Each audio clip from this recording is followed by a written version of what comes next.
Aymara está muy angustiada. Por querer arreglar su casa, se endeudó en las tarjetas de crédito y hoy teme que la embarguen. Seguramente muy pocas personas en Chile pueden decir que nunca se han endeudado.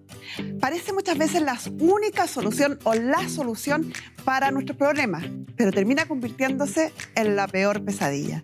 Nuestra periodista Paulina Alvarado preparó una nota sobre este tema y después vamos a conversar aquí en estudio. ¿Usted tiene tarjeta de crédito?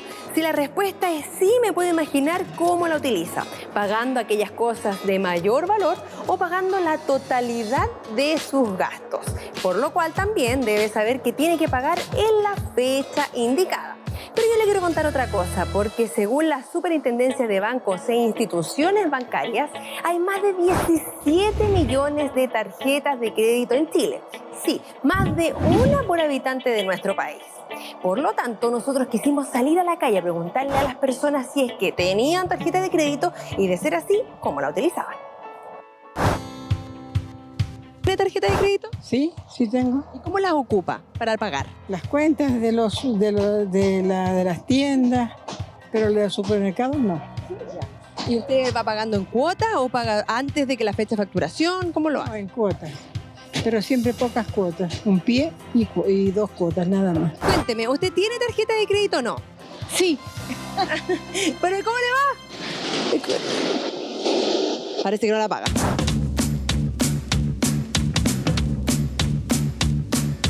Compro, pero en cuotas, y antes que me llegue la cuota, Antes de la facturación. antes de la facturación, pago y así evito el recargo. ¿Y ocupas mucho las tarjetas de crédito? Sí, a mí me dicen Gastón. Que gasta mucho, me imagino. Sí, pues, Gastón. No. ¿Por qué no? ¿Por qué no? Porque creo que es sobre encalillarse, endeudarse, ¿no? ¿Pero has tenido alguna vez? Tuve. ¿Y fue peligroso? Por experiencia preferí no hacerlo. ¿Sí? ¿Te metiste alguna deuda difícil? Sí, deuda. Por lo tanto, después cuesta mucho salir y uno empieza a pagar puros intereses y cosas así. No, en Colombia, aquí no. ¿Y cómo lo hacías para pagar allá en Colombia? Trabajando. Oye, ¿y te pasó que de repente dijiste, bueno, voy a comprar esto con tarjeta de crédito, que ibas a tener el dinero, quedaste sin trabajo o algo así y no tenías el dinero? Sí, obvio. Sí, Angustiante, ¿no? horrible. Ahí toca recorrer a la mamá. Obvio.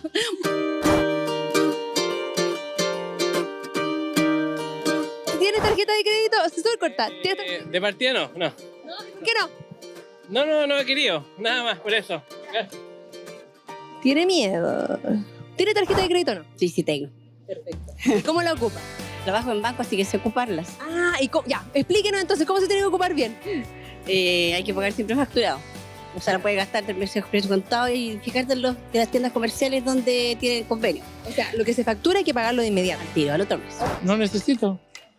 Porque tengo que pedir a crédito, no compro nada a crédito, compro contado. Y compro muy poco, lo justo y necesario. O sea, vive con lo que tiene. Exactamente. ¿Y usted? Yo sí tengo. Excelente. Y estoy en deuda. Pero todo bien. ¿Y tú? También tiene. Porque está detrás de la cama. Igual tiene. Estamos acá en el estudio con Aymara, que ya vamos a saber cuál es su historia, y también con Mario Espinosa. Mario llama la atención, 17 millones de tarjetas, una tarjeta por cada chileno, pero hay muchos de esos que son menores de edad. 18 años, exactamente. Exacto, entonces la estadística indica que los chilenos tenemos por promedio más de una tarjeta por cabeza. Sí, de hecho, el desafío de mirar nuestras propias billeteras, ver si tenemos más billetes o más tarjetas, y lo más probable es que tengamos más tarjetas. Y la encuesta que hacía Paulina demuestra un poco lo que es cómo se ha insertado la tarjeta de crédito en la vida cotidiana de los chilenos. Es muy común que las personas adquieran cosas, compren cosas con tarjeta de crédito, y ahí habían algunos consejos de cómo bien ocuparlas, porque las tarjetas de crédito per se no son malas, sino que son peligrosas si no las sabemos ocupar. Y el problema es que muchas veces no las sabemos ocupar, o por necesidad, lamentablemente, las ocupamos mal, y como decía una persona ahí, no pagamos el total facturado a fin de Eso te mes, iba a preguntar, sino que recurrimos a este tan conocido pago mínimo, y ese es súper peligroso.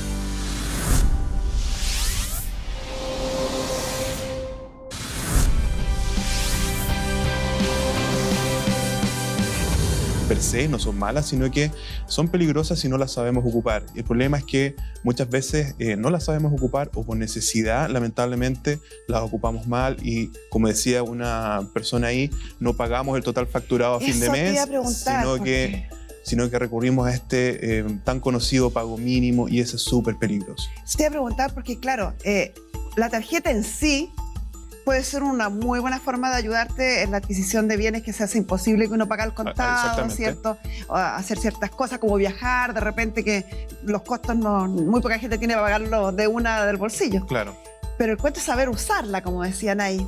Y esa diferencia entre el total facturado y el pago mínimo, yo creo que muy pocas personas lo entienden a cabalidad. Sí, el pago mínimo es una facilidad que el banco te da para mantenerte al día. Pues, mientras tú estés pagando el mínimo, que no es el total de tu deuda facturada del mes. Si uno revisa el estado de cuenta de la tarjeta, dice total a pagar X, pago, no sé, pongamos un monto, 200.000 pesos, pago mínimo 25.000 pesos. Yo no dice, uy, pago el pago el mínimo. Y con eso, claro, estás al día técnicamente, pero tú lo que estás haciendo, estás amortizando una mínima cantidad de interés y estás aún generando más intereses y la deuda capital no bajó nada. Por lo tanto, tú, para que se entienda, estás casi prácticamente echando plata a un saco roto, exactamente.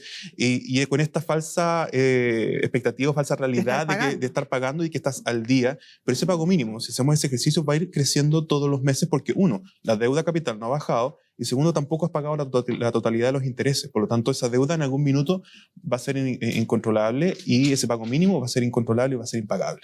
Ese pago mínimo es el que sucede en forma automática cuando hay personas que tienen cuenta corriente en el banco y dicen, no, si la tarjeta se me carga automáticamente al banco. Depende del convenio que tú tengas con el banco. Con el banco tú le puedes instruir tener un pago automático del pago mínimo, o sea que se te cargue a tu cuenta corriente con los saldos que tengas en la cuenta corriente del pago mínimo, o bien el total facturado. Eso depende de lo que tú hayas convenido con el banco. En general las personas tienen pactado el pago automático del pago mínimo, no del total facturado. Ojo con eso entonces, hay que revisarlo. Así es. Aymara, tú fuiste protagonista de una de las historias de miles y miles de chilenos que terminan angustiadísimos por las deudas del uso de la tarjeta de crédito. Sí, demasiado. ¿Cómo empezó? Empezó porque yo quería agrandar mi casa. Yo decidí sacar una tarjeta por mi expareja. Yo trabajaba en un canal de televisión, soy maquilladora profesional, entonces tenía un buen sueldo. Entonces decidimos sacar la tarjeta y tenía la opción de pagar las cuotas. Yo soy súper ordenada en pagar las cuotas. Entonces, ¿qué pasó? Que llevaba todas las cuotas pagadas y de repente se corrió el rumor de pasillo. Nos van a despedir a todos. Se hubo un rumor y pasó eso. Un canal con otro canal se juntaron y sonamos todos. Pero tú no te vas a ir porque tú eres excelente maquilladora. Te vamos a mover, te vamos a cambiar. No pasó. O sea, te quedaste sin trabajo. Me quedé sin trabajo. Y todo lo que habías planeado de pagos mensuales se derrumbó. Y todo mi capital que yo tenía para pagar mi cuenta de mi casa, junto a mi pareja se vino abajo, porque yo boté mi casa junto a mi pareja. O sea, tenía un cuadrado y boté mi casa. Entonces yo con esa tarjeta compré para hacer mi casa. O sea, la saqué para hacer mi casa. Entonces quedé en Calilla. Pero lograste hacerla por lo menos. La hice, pero como dice el dicho, para tener tus cosas tienes que encalillarte. Sí. Entonces yo dejé de pagar muchas cuotas. Y estoy en Calilla. Entonces yo de lo que debo de 1 millón y tanto, subí a 1,5 millones. ¿Y en cuánto tiempo? Un poquito de 6 meses al año, que yo dejé de pagar como 6 cuotas, a 2 años ya subió a 1 millón y tanto. Y cuando yo quise arreglar, como hacer un refinanciamiento para que me parara la tarjeta, porque no necesitaba sacar más cosas, porque yo no necesito sacar cosas ni para mí, ni para mis hijos, ni para mi casa, porque el interés seguía. Entonces la cuota seguía avanzando. O sea, en la deuda, yo paré. Seguía creciendo. Claro. Entonces la paré. Y me dijeron, no, usted tiene que pagar la última cuota, que eran como 300.000 pesos, y seguir un refinanciamiento, pagarla y seguir pagando esa cuota para hacer un refinanciamiento. Claro, y lo más probable es que ese refinanciamiento multiplique la deuda, porque al final lo que hacen es tú refinancias sobre el capital sumado a los intereses, porque ahí es la forma en que las instituciones financieras tienen para capitalizar los intereses. ¿Ya? Entonces, ese crédito después repactado, que es como técnicamente se llama esa figura, significa que tu deuda se multiplica y lo más probable es que tampoco la termines pagando porque tu carga financiera mensual no baja de manera drástica como porque tú vayas a poder cumplir. ¿Te puedo pedir algo, Mario? Sí. Hay una cosa que es muy técnica y que espero que lo expliquemos de la forma muy simple para que lo entendamos, porque a mí me gustaría hacer un llamado a las autoridades donde en Chile está prohibido por ley el anatocismo, que es aplicar interés sobre interés. Está prohibido. Sin embargo, yo encuentro que en las operaciones crediticias, es mi opinión personal, esto se camufla de cierta forma y se utiliza igual, lo que va produciendo que las deudas de los chilenos se vayan duplicando y triplicando en un tiempo muy corto. Y la única forma de que todos los chilenos nos hagamos fuerza para que esto cambie es entendiendo qué es lo que sucede. Entonces te voy a pedir en términos súper simples, en la pizarra podemos escribir y explicar cómo funciona esto y por qué nuestras deudas crecen tan aberrantemente, a pesar de que, como decía Aymara, se haya contraído una deuda original de 1 millón de pesos y a los 6 meses ese millón de pesos ya se había convertido en 1,5 millones. Primero, yo soy de la misma opinión tuya. Yo creo que efectivamente el anatocismo está prohibido. La ley expresamente lo prohíbe, pero permite que a través de la capitalización de los intereses tú puedas incorporar a un crédito todos los intereses que estaban originalmente pactados. Entonces, a través de esa operación, lo que hace cuando tú repactas es que si tú estás repactando tu deuda de 1 millón, tú vas a repactar, no repactas sobre el millón. Repacta sobre el millón más los intereses, ¿ya? Porque pongámosle que son los 500.000 pesos, ¿ya? Y, por lo tanto, tu nuevo capital que vas a repactar va a ser el 1,5 millones de pesos, que a su vez va a generar los intereses de ese crédito que estás repactando. Exactamente. Y aquí, por lo tanto, tu deuda total, discúlpame, Carmen Gloria, ya no va a ser 1,5 millones, van a ser, no sé, 2,5 millones si le aplicamos los intereses de ese nuevo crédito, que además, como es un crédito repactado, generalmente tiene tasa de interés superior porque pasas a ser un cliente más riesgoso. Entonces, un doble castigo. Ya, en términos súper simples, yo no soy técnica en la materia, pero para que lo entendamos todo, porque yo también, al igual que todos los chilenos, alguna vez he tenido deuda y me he sentido afectada con este procedimiento. Todos los meses que usted no paga, se genera un interés. Si yo debo 1 y no pago el primer mes, se van a sumar 2 de intereses, supongamos. Entonces, eso va a subir el capital a 3. El mes siguiente que yo no pagué, se le suman 2 más. Y ahora debo 5. Entonces, partí debiendo 1, termino debiendo 5. Y además, ahí es donde se van sumando intereses más intereses todos los meses. Y además, ese interés es aún mayor al originalmente pactado porque es un interés moratorio, por lo tanto... De castigo. De castigo, exactamente. Entonces, eso hace que cuando yo repacto, y nos llama siempre la atención por cómo esta deuda aumenta de manera tan brusca y tan drástica, es precisamente a través de esta operación, donde yo al capital le puedo incorporar los intereses originalmente pactados, los intereses moratorios por el retardo en el pago, y si yo lo repacto, esos intereses pasan a ser parte del capital, genero el crédito, pago el crédito atrasado, pero ese nuevo crédito incluye nuevos intereses y así se produce esta capitalización de intereses, que es este anatocismo más o menos camuflado, que es lo que hemos estado hablando.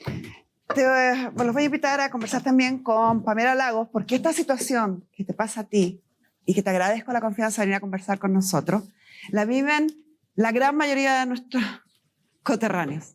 Creo que es muy poca la gente en Chile que puede decir yo no le debo un peso a nadie o yo no tengo ninguna deuda. Pamela conversó contigo y quiero que nos hable no solo de tu angustia, de tu situación, sino que también en eso nos veamos reflejados todos los que alguna vez hemos tenido más de una deuda. Aymara es el reflejo de muchísimos en esta sociedad, ¿sí? Hay que entender que las deudas no son porque sí. La gente por lo general, y eso está demostrado, las personas no es que se endeuden en comprarse un auto más caro, por lo general se endeudan en cosas para vivir, en arreglar su casa porque nació su hija, porque necesitaba una habitación para tener a su hija, que es el caso de Aymara. Muchas personas, las deudas que tienen en sus tarjetas son del supermercado, por lo tanto tiene mucho que ver también con la angustia económica diaria que viven estas personas, y lamentablemente esto repercute muy fuertemente en la vida de ellos, pero también en la vida familiar y en cómo ellos van interactuando. Uno de los grandes problemas que tiene estar endeudado es que las personas tienden a callar, se guardan ese problema y empiezan a haber afecciones físicas. Toda esta depresión, esta angustia y este miedo hacia el futuro que aparece con las deudas, como están reprimidos y tratan de no hablar del tema para no afectar al resto de la familia, esto se vuelve peor. Terminan andando mal genio, terminan con los niveles de agresión muy altos y vienen las peleas, que tienen mucho que ver con lo que pasó en el caso de Aymara. Aymara se separó hace 6 meses y ella cree que gran parte de esto parte con el tema de las deudas. Lamentablemente, muchas veces es así y hay matrimonios que empiezan a distanciarse de tal manera por los niveles de estrés que están viviendo que terminan separados. A ti te pasó y te vuelve a emocionar escuchar la historia. ¿Cuánto llevas, me dijiste, cuánto, 6 meses viviendo esto? ¿Separada? Viviendo esta tortura Sí, del conflicto, sí. de las deudas, de todo lo que está pasando. Sí. Como 6 meses. Más o menos, sí. Y Bueno. hoy en día tú recurres a nosotros porque lo que te tiene más preocupada ni siquiera son ni las deudas, ni tu relación emocional con tu pareja, es tu papá. Sí. ¿Por qué? Porque él quiere que yo la pague. Y yo también quiero pagarla. Él vendió su auto para que yo la pudiera pagar. De hecho, yo fui a poder pagarla con un monto más o menos. Y el niño me dijo, ¿sabe qué? No la pague, sino que espere los 5 años y va a estar en el boletín comercial y chao. Así lo hace todo el mundo. Pero yo no quiero eso, yo quiero pagarlo. Porque así me voy a sentir mejor yo y no le voy a deber a nadie y voy a estar más tranquila. Eso es súper habitual, Mario, que a veces uno dice, tengo algo para abonar y no te dejan abonar. No, porque claro, a ver, cuando tú ya estás atrasado, la única forma de que yo pueda solucionar la deuda es pagando el total de la deuda. ¿Ok? Pero cuando eso no ocurre en la generalidad de los casos, la generalidad de los casos es que las personas tienen la posibilidad de hacer abonos. Claro. ¿Ya? Y lamentablemente ahí uno está a lo que disponga la institución financiera que corresponda. Que es bien irónico, porque si uno tuviera para pagar el total de la deuda, no vas a No pedirle un estaría- favor, o sea, decirle a Philip, pagas nomás. Claro, Cuando exactamente. uno va a hablar con alguien al mesón o al asiento, al escritorio, es porque uno quiere tener alguna facilidad de pago. Claro, ahora, lo que le decía la persona de esa institución es esto de esperar los 5 años. Claro, las deudas prescriben, el DICOM se elimina automáticamente a los 5 años, eso es así. Sin embargo, durante esos 5 años pueden pasar muchas cosas. O sea, ellos tienen el derecho a ejercer las acciones de cobranza, probablemente eso derive en un juicio ejecutivo de cobranza, signifique si el domicilio que ella tiene registrado en la casa de su padre Vamos a la pizarra de nuevo entonces. puede afectar los bienes de su padre. Entonces no es tan sencillo como dejar de pagar nomás y que esto desaparezca por arte de magia, no es así. Tengo una deuda y la quiero, como dice Aymara, y yo creo que la mayoría de las veces es la situación de los Todos deudores. quieren pagar. Nadie quiere convertirse en un Así sinvergüenza o es. en un delincuente. Uno tiene alguna situación apremiante que no te permite el pago, pero tu intención es buscar una De alguna solución de forma pago. pagar, sí. De alguna forma pagar. Sí. ¿Qué es lo primero que debo hacer? ¿Ir a la institución? ¿Ir al banco? ¿Dónde voy? A ver, generalmente hoy día la ley del consumidor permite al deudor pagar ya sea a la institución o la oficina de cobranza o a la institución financiera directamente. Antes lo que ocurría es que esto ya lo tenía la empresa de cobranza y por lo tanto tú te encargabas o te relacionabas con la empresa de cobranza. Ojo, espérate, recálcame eso.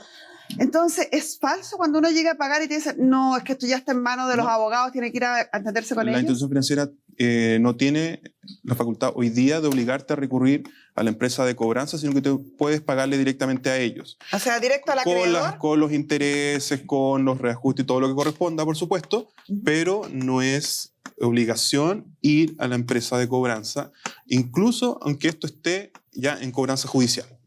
Perfecto. ¿Ya? O sea, lo primero que debemos aprender, si queremos pagar, o directo al acreedor Sí. o a la cobranza. Como y tú elijo quieras. yo como deudor. Tú como deudor. Ya. Tu acreedor no puede negarse a recibir el pago. Perfecto. No tengo para pagar. Ahí hay distintas opciones. Uno es repactar en base a las condiciones que ellos te impongan. Ahí, lamentablemente, más allá del interés máximo convencional, no tengo mucha posibilidades de exigir algo, ¿ya? Y generalmente esas repactaciones se hacen en condiciones bastante desfavorables para el deudor, ¿ya? Eso se hace directo con el acreedor. Directamente también con el acreedor. Y en esta figura de la repactación es donde se generaba de la capitalización de los intereses que hablábamos recién, ¿ya? Entonces, ojo con la repactación porque puede ser muy desfavorable. Lo importante de esa repactación es que esa repactación genera un nuevo crédito. Por lo tanto, tu crédito atrasado se paga. Entonces, tú con esto sales de DICOM. ¿Ya? Me ha tocado ver que muchas veces dicen, no, usted aquí no está repactando, por lo tanto no lo sacamos de DICOM hasta que termine de pagar esta repactación. Eso es falso. Eso no es así. Cuando tú repactas un crédito, es un nuevo crédito, ¿ya? Y por lo tanto, que paga el anterior que tú tenías atrasado. No debería quedar ningún por lo tanto, con eso tú sales del boletín comercial respecto de esa deuda. Por la rapidez del sistema, por salir del sistema de DICOM, por tener de nuevo acceso al crédito, podría ser que esto de que es desfavorable, más caro, a lo mejor me es conveniente a mí, dada la premura que necesito. Por eso tiene que ser una decisión de la persona. ¿Ya? Lo que tiene que tener claro es que probablemente esto le resulte más caro que esto. Si comparamos el crédito inicial con el crédito repactado, en el costo total te va a salir más caro sí o sí. Pero a lo mejor le permite Pero te permite reinsertarte en el sistema financiero, que también eso es bueno y es necesario. En general, la economía no es malo para la economía tener mucha gente desbancarizada, porque es caldo de cultivo para el endeudamiento informal. No, y a veces uno anda buscando trabajo y necesita tener limpio el DICOM. Ya. Otra opción. Otra opción es si ya no puedo pagar, no puedo repactar porque estoy sin trabajo, no tengo ningún flujo de dinero como poder salir de esa forma, es asumir la defensa judicial de esa demanda futura que te va a llegar.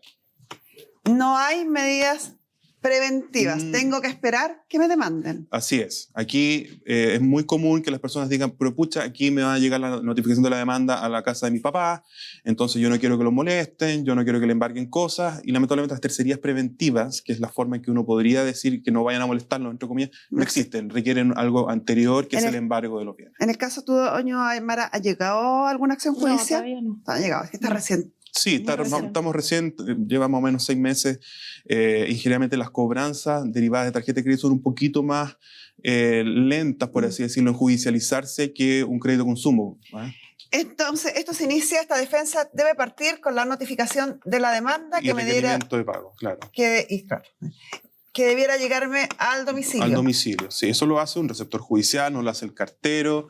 No, muchas veces las empresas de cobranza envían cartas que simulan notificaciones judiciales para amedrentar a las personas. Por lo tanto, ahí lo importante es que la notificación judicial es inconfundible con una carta. La persona va a saber cuando eso ocurra porque está lleno de timbres de tribunales, tiene la firma del receptor judicial, la deja citada, generalmente si no lo encuentra para requerirla de pago. Y lo otro importante es que a partir de esa fecha del requerimiento de pago, comienza a correr el plazo que yo tengo como deudor para defenderme de esta demanda a través de la presentación de excepciones. ¿Y cuál es ese plazo? Es variable, pero generalmente nosotros decimos, por favor, quédense con un plazo que es de 4 días. Ya 4 días hábiles, puede variar, llegar hasta 8 al territorio, la tabla de emplazamiento, una serie de cosas, pero quedémonos que son 4 días hábiles desde que se requiere de pago. O sea, es bien cortito el tiempo que tengo para buscar ayuda. Es que lo que pasa a las personas por desconocimiento, se les pasa ese plazo. Ya porque el primer día quedan impactados, al otro día van al banco a tratar de solucionar, el banco le dice, ok, necesito esto, 2 días después la persona va, no puede lograrlo, o llego con esto y le cambia las condiciones, al final se te pasa muchas veces ese plazo. Entonces es importante que las personas tengan claro que existe ese plazo, porque puede ser que te estén cobrando plata que no debes, puede ser que la acción ejecutiva esté prescrita, puede ser que no te están considerando abonos que realizaste, y la única oportunidad para hacer valer todas esas defensas es dentro de ese plazo. Por lo tanto, es importante que las personas no lo pierdan una vez que esto se judicializa. Si ya se judicializó, es importante contar con asesoría. En el caso específico de Aymara, tú revisaste los antecedentes, ¿cierto? A Santa Mara para que hablemos con ella. ¿Y cuál es tu consejo para Aymara? A ver, primero, si ya tienes la plata, y por eso significa para ti tranquilidad para tu papá. Pero es que no tengo toda la plata, yo tengo un porcentaje del dinero. Mira, si tienes un porcentaje del dinero, ahí no queda otra que repactar. O sea, esa es la opción que ellos te van a dar. Ahí uno tiene que sacar la cuenta si me conviene o no me conviene, porque es probable que, uno, la deuda se multiplique de manera muy drástica, y segundo, la cuota mensual que te fijen, quizás no voy a estar 100% seguro que la voy a poder cumplir. ¿Ya? Entonces, al final, muchas veces las personas repactan y compran tranquilidad por unos meses, pero a un costo altísimo, ¿ya? Entonces, en ese sentido, si tu gran temor es que se puedan ver afectados los bienes de tu padre, ¿ya? Existe una figura que se llama tercería de posesión, que impide que los bienes que pertenecen a terceras personas, como podría ser el caso de los bienes que están en el domicilio de tu padre, se vean afectados por deudas ajenas. ¿Ah? Es algo muy común, ocurre mucho, que anteriores arrendatarios del lugar o muchas veces los hijos con las deudas del hijo con respecto a los, y bien con los papás de allegados, involucran bienes de terceras personas. La ley se pone en ese caso de afectar bienes de terceras personas ajenas a la deuda, distintas del deudor, y estableció esta figura de tercería de posesión, que es la más típica, que permite que los bienes que se han visto involucrados en una cobranza por deudas ajenas se liberen del embargo a través de esta figura de la tercería de posesión, que es necesario hacerla solo después que ocurre el embargo.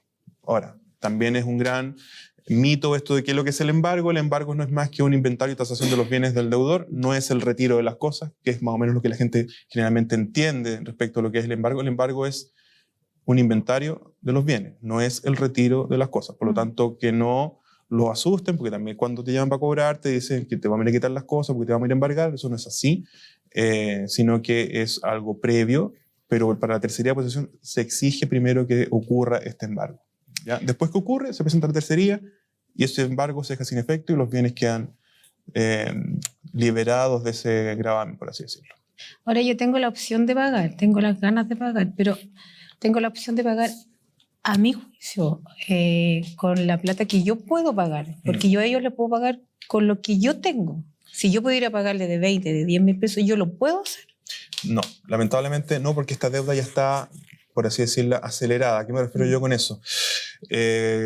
Cuando yo dejo de pagar un crédito, los créditos tienen una cláusula que se llama cláusula de aceleración, que a ti te permite, como acreedor, acelerar la deuda hasta el final, como si fuera de plazo vencido. No obstante, todavía quedan meses por delante por vencer, y eso se genera producto del atraso. Entonces ya tu deuda no son las 2 o 3 cuotas que debías, sino que ya es el total hasta la cuota final que se había pactado. Entonces, ese es el fundamento por el cual ellos se niegan a decir, ¿sabes qué? No me sirve que me abones las 2 o 3 cuotas que me debes, o no me sirve que me abones X cantidad, porque hoy día ya tu deuda no son esas 6 cuotas, sino que son las 20 faltantes todavía, ¿ya? Entonces, ese es el problema. Y ellos lo que hacen es repacte. Ok, ¿quiere renegociar esta deuda? Repáctela, pero en estas condiciones. Si tiene una suma importante que abonar, a lo mejor puede ser una buena solución la repactación. O sea, esta es la deuda total. Debo 1.000, por ejemplo. Tengo 500 y repacto por los 500 que me faltan, ¿o no? Puede ser una opción, pero sí, siempre es importante que las personas saquen la cuenta, ¿ya? Y se informen. La institución financiera tiene la obligación de informarte completamente las condiciones de esa repactación. O sea, la tasa de interés, cuál es la carga anual equivalente de esa repactación, que la cae, ¿ya?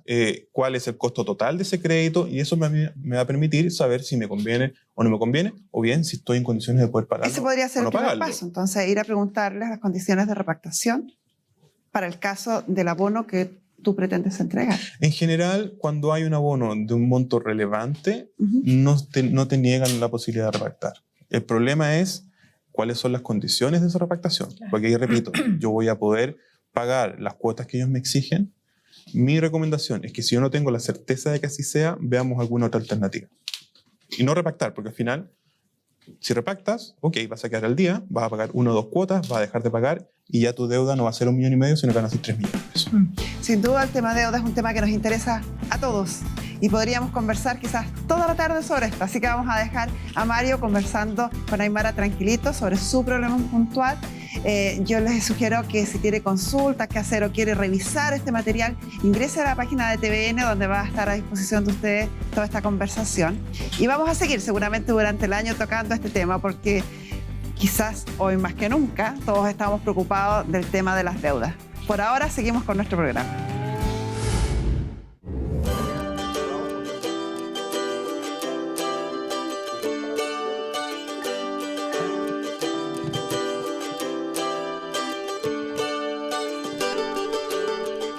El CAE me subió 45. Eso es altísimo.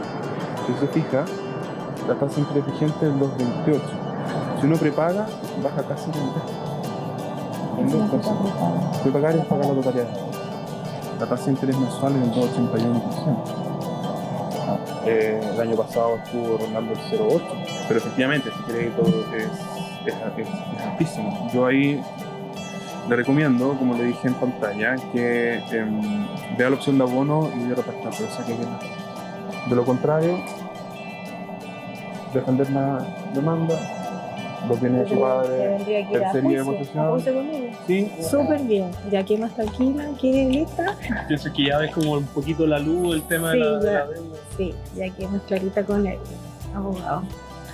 Ya me aclaró todo. Así que voy a esperar más con una cita para que me asesore.